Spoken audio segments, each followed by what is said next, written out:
All right, today I have some huge stories that are trending on Twitter. I've got some updates that are only going to be shared exclusively on this show until they start breaking the internet. But to go through all that, I have Dr. Jerome Corsi. Dr. Corsi, thank you for joining me.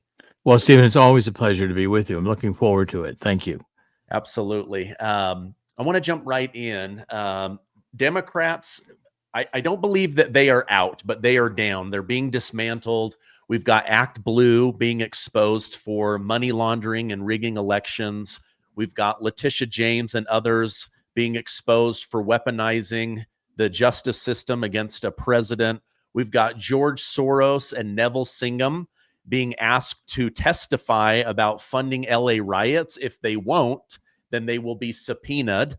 Much of the money they used was used to cause chaos and invade America, the shutting down of USAID. What are your thoughts on all of this? And is this going to knock them off, or are they just going to find a new way to rise from the grave?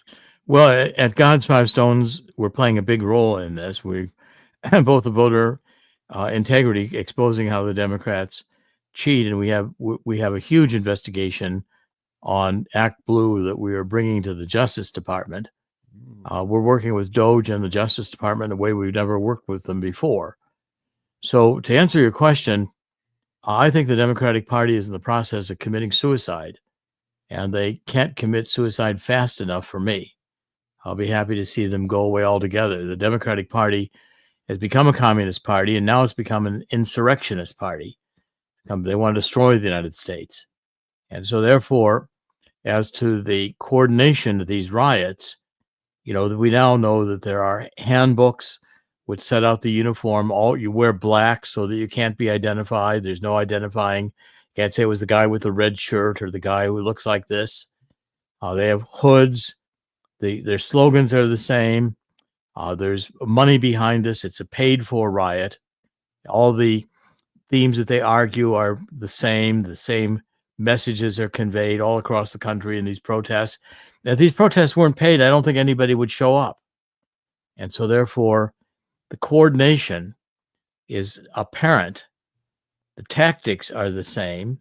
You try to block a car on the highway, and if one person can stop that car, then the whole bunch of them at the curbs surge out, make it impossible for that car to move. Then they can block the whole highway by blocking every lane one by one. It just takes a car to stop, and it won't move again. And those tactics are identical, trying to stop vehicles by getting in front of them and holding the hood to push them back. The violence towards the police. I think the American people have had it. And if the Democratic Party wants to be the party of street thugs, domestic terrorism, supporting MS-13 gangs and Venezuelan gangs in the United States, and opposing President Trump, trying to restore law and order, I think the Democratic Party is done. Maxine Waters and AOC and Chuck Schumer are not going to carry the future of the Democratic Party. And when American people realize that probably since 2004, 2007, the algorithms, these codes in the state board of election databases have won more elections for Democrats than anything else, they're going to realize a lot of the Democrats in Congress were not elected by the people. They were elected by the algorithms, by cheating. And so I think American people want to take control of the government again. And I think the Democratic Party has no message. It's in chaos. And I want to keep it in chaos by pressing upon the American people to get, the American people to see the rot, the corruption, the bribery, the hatred of America that is at the core of the Democratic Party. And I believe the American people will reject this and will reject it solidly. Yeah.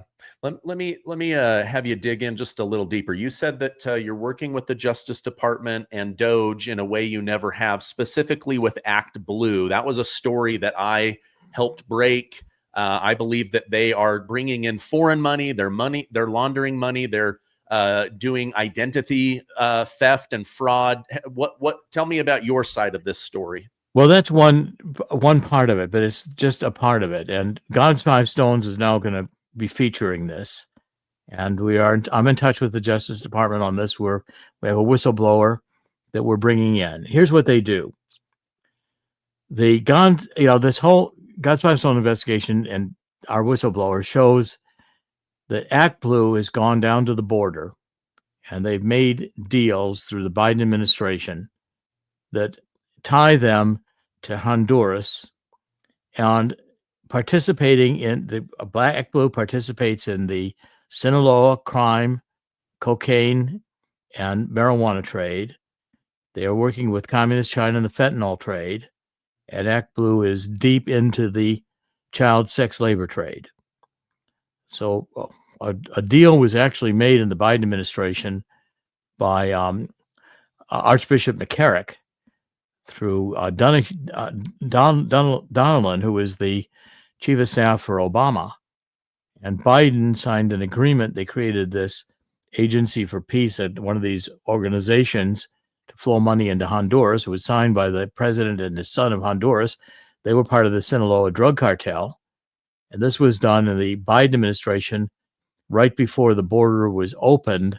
And there was this surge from Guatemala, Honduras, and El Salvador of illegals that wanted to come into the country. That's where we got 300,000 unaccompanied minors coming across the border, picked up slave traders. All right, now the money from that started going into TD Bank. Actually, all three Canadian banks were involved, but TD Bank was the major money launderer. TD Bank got caught for using some of that money to go to election campaigns for Democrats. They had to use your identity because the FEC requires that donations be made by someone.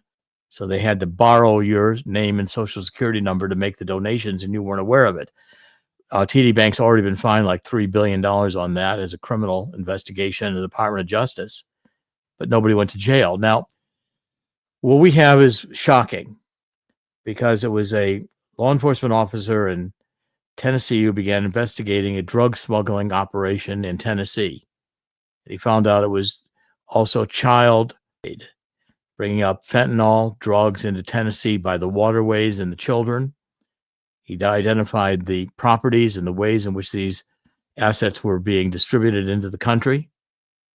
And the money was going into TD Bank.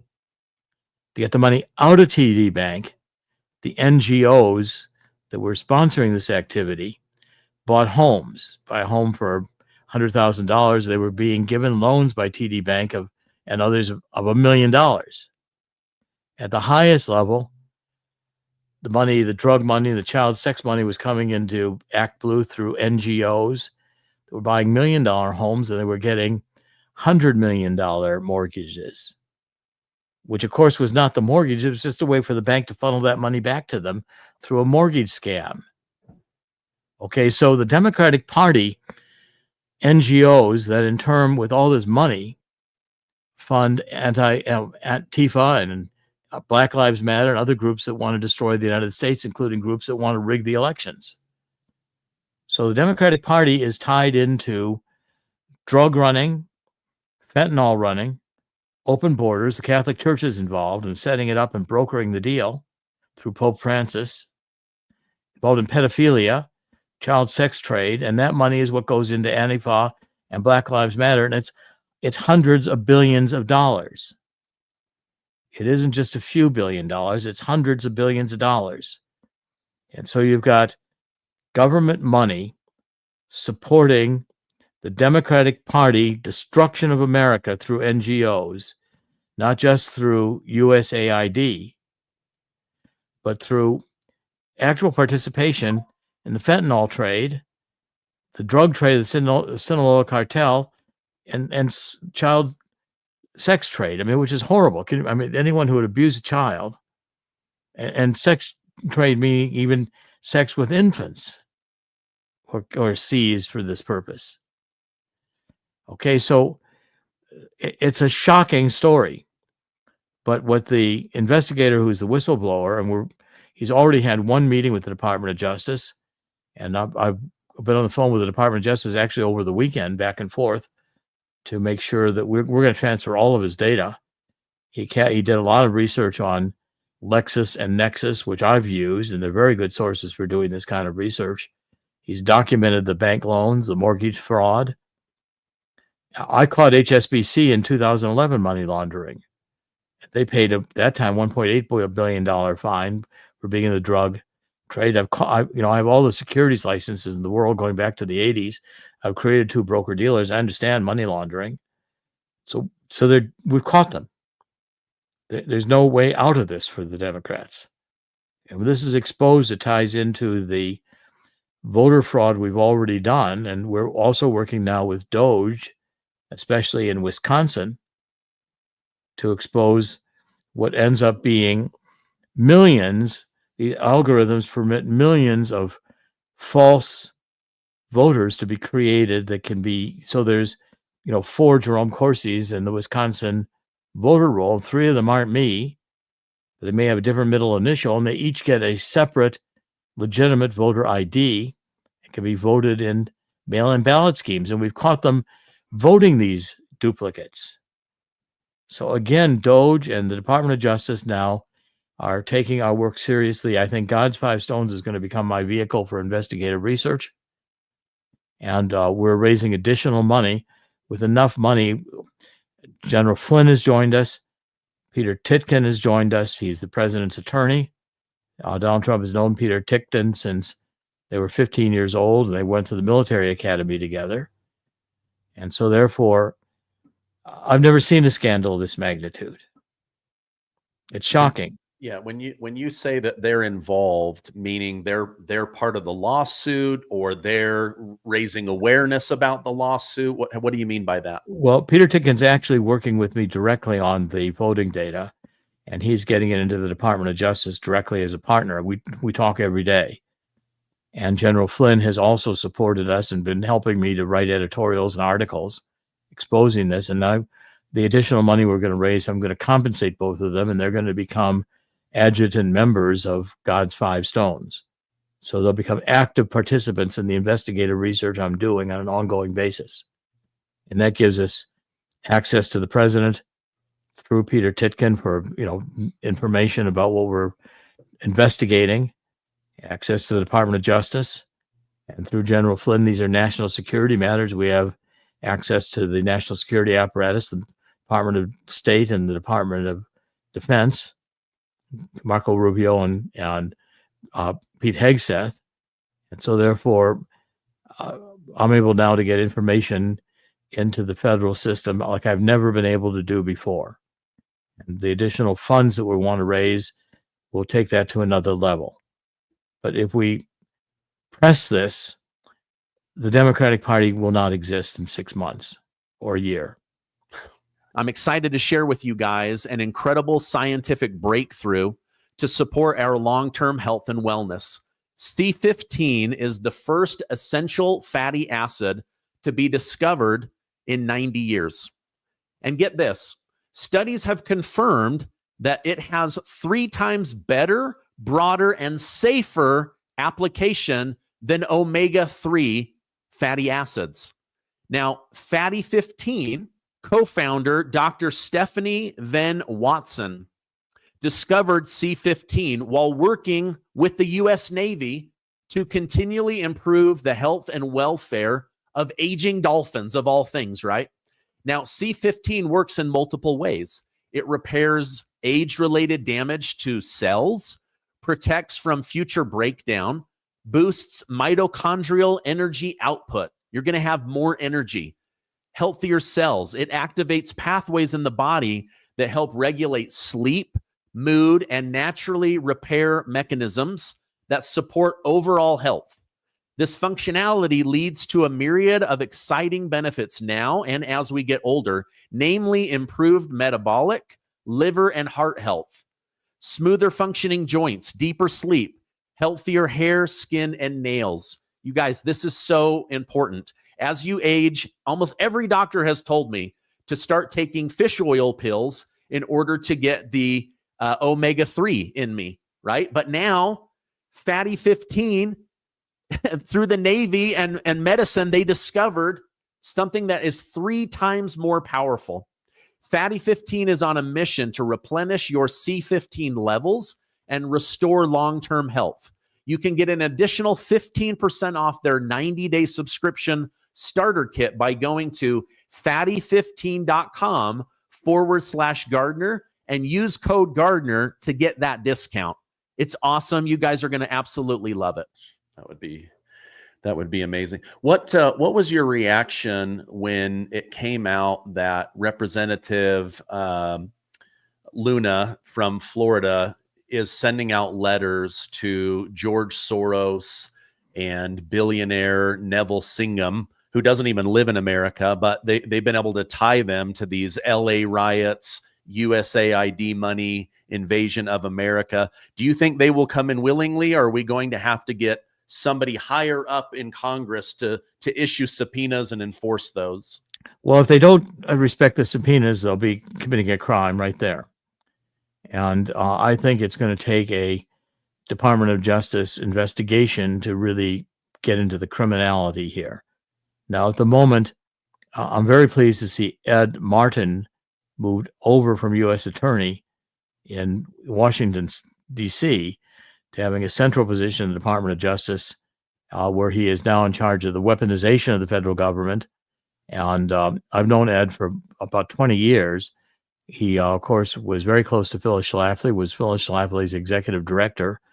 I worked very closely with Phyllis when she was alive on many different projects and have supported Ed for a long time. And right now, the Department of Justice is just understaffed.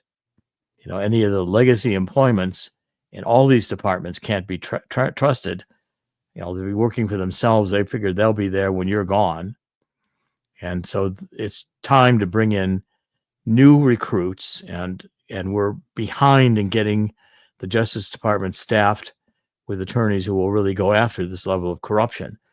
But we're talking about major crimes. So ActBlue was open to any criminal in the world that wanted to contribute to them, and all they had to do was deposit the money in TD Bank, and TD Bank got it through money laundering schemes into the coffers of these NGOs, and we can prove it. They operated out of offices in Tennessee. They operated out of offices in Maricopa County, where literally hundreds of properties being registered and getting huge amounts, millions and millions of dollars in loans, billions ultimately.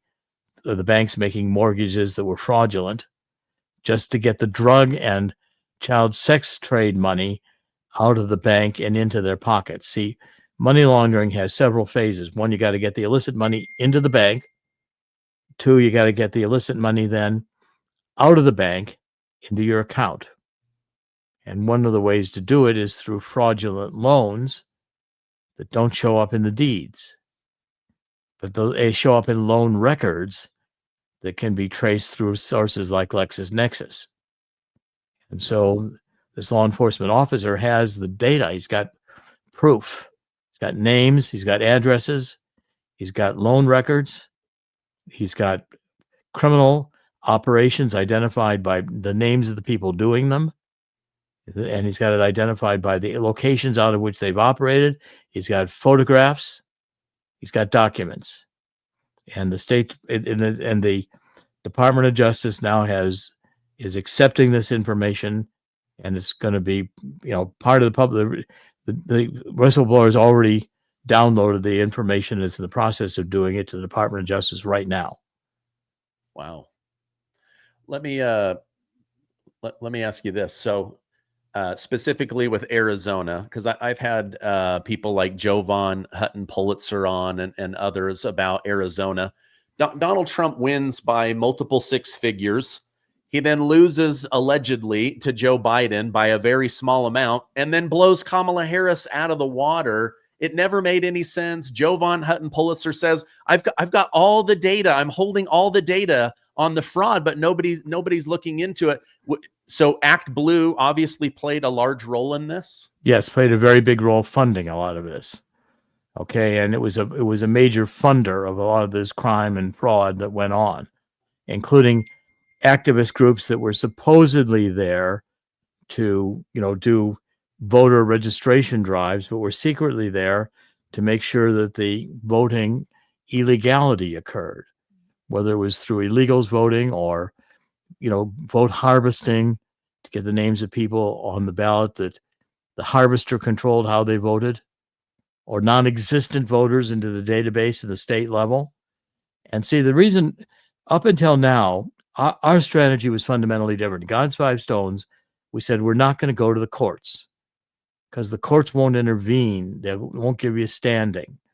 Instead, I said what we'll do is we will show the American people these algorithms and how many false votes there are. So if you go to God's Five Stones, there's dozens of reports. I've written articles. I've done interviews. Our interviews, Stephen, are up there archived. And I've explained it to the American people. The American people started getting it. And then the Department of Justice started picking up on it, and President Trump started picking up on it. And so therefore, if you remember the president's March, I think 23 or 25 executive order, he said the states have 180 days, I believe, to implement mail-in voting gone or largely gone, to go to voter IDs for registration and proof of citizenship and paper ballots. Now that 180 days expires in August or September. And I've been briefed on the president's strategy. Peter Ticktin and others and General Flynn, the three of us are in agreement that what President Trump is setting up to do is that when the next executive order will say that we now have evidence that our computers and voting have been penetrated by foreign nations who can easily tamper, could do these mail-in ballot schemes. They can determine who wins our elections. And so therefore, the president, under Article 2 Commander-in-Chief powers, will mandate that the states abandon their current voter rolls, abandon the computers, because the computers are all contaminated with hidden code that permits duplicates, and the states are going to be required to do over again, according to these new rules, the voter registration for the 2026 election. Because if we don't do this, the Democrats will steal the 2026 election, and you'll get a Congress full of Democrats that want to impeach Trump, even though they weren't elected. But I do not believe there are this many Democrats electing Congress as we have in the House right now in the Senate. We should have a much greater margin for the Republicans if the algorithms weren't there. Even in 2024, because we caught them, they didn't. All 7 of the battleground states reported the results of the presidential election on election night, and they all reported for Trump. In 2020, they kept counting. They produced mail-in ballots, and they went to Biden. Well, these states knew that if they tried that again, we were going to catch them. We were prepared to file criminal charges. And so they didn't do it, but they did steal down ballot elections. Okay, so now in Wisconsin, which is shocking, I mean, you've got a very small population of the state, like about 5 million or so. You've got 8 million registered voters. And so you've got 3 million or 4 million of registered voters that are duplicates or not real people. And we can show you how these hidden codes will take the same voter ID and give it to 2 voters. And so we have scoped this one out so that the database itself is criminal. We don't need to go to a court. We go right to the Justice Department, and now that we have a Justice Department that's taking it seriously, because Tulsi Gabbard formed a task force that includes DHS, Kristi Noem, and Department of Justice under, especially under the FBI. So Kash Patel is very deeply involved in this.